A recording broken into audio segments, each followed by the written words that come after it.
slow up, no I don't take shit. I got no love for the fakeness. If you wanna play tough and wanna hate this, I'll always show up. I don't ever slow up, no I don't take shit. I got no love for the fakeness. Israel और Hamas के बीच चल रही जंग ने दुनिया को अपनी निगाहें गाजा पट्टी पर टिकाने को मजबूर कर दिया है। आधुनिक हथियारों और तकनीकों से लैस इजराइल पर हमास के आतंकियों ने हैंग ग्लाइडर्स की मदद से घुसकर हमला किया, जिसके बाद से अब भारत में भी सुरक्षा को लेकर सवाल खड़े हो रहे हैं। अगर आतंकी हमास की तरह ही भारत में हैंग ग्लाइडर्स की मदद से घुसपैठ करते हैं तो भारतीय सेना इनसे निपटने के लिए कितनी तैयार है? इस सवाल पर रक्षा विशेषज्ञों का मानना है कि भारत ने एक सिस्टम पर भरोसा करने की जगह एयर डिफेंस के लिए मल्टीपल सिस्टम को तैनात किया है। इसमें रडार, मिसाइल के साथ गन सिस्टम भी काफी संख्या में शामिल हैं। वहीं दूसरी ओर भारतीय सेना ने अपनी पुरानी L-70 गन को मॉडिफाई किया है और अब इसे LAC पर तैनात किया गया है।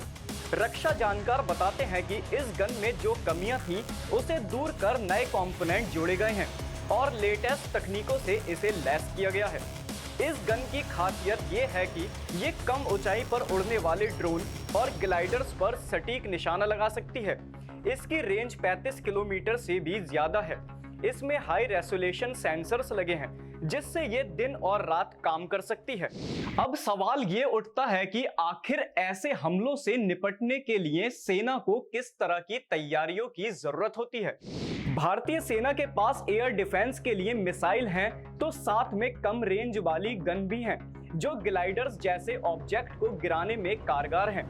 रक्षा विशेषज्ञ बताते हैं कि कम ऊंचाई पर उड़ रहे ऑब्जेक्ट के लिए ज्यादातर गन का इस्तेमाल किया जाता है क्योंकि इसमें खर्चा कम होता है और ये नजदीकी ऑब्जेक्ट को मार गिराने में काफी कारगर होती हैं। रक्षा जानकारों के अनुसार इजराइल के पास आयरन डोम एयर डिफेंस सिस्टम है और काफी तरह के आधुनिक हथियार भी, लेकिन कई बार आधुनिक तकनीक परंपरागत हमले में कारगर साबित नहीं होती है। इसलिए भारतीय सेना आधुनिक हथियारों के साथ साथ परंपरागत हमलों से निपटने की भी तैयारी में रहती है। भारतीय सेना हर तरह से किसी भी आपातकालीन स्थिति में दुश्मनों से लड़ने के लिए सक्षम है। साथ ही आधुनिक हथियारों द्वारा किए गए हमलों का मुंह तोड़ जवाब देने के लिए भी भारतीय सेना पूरी तरह से तैयार है।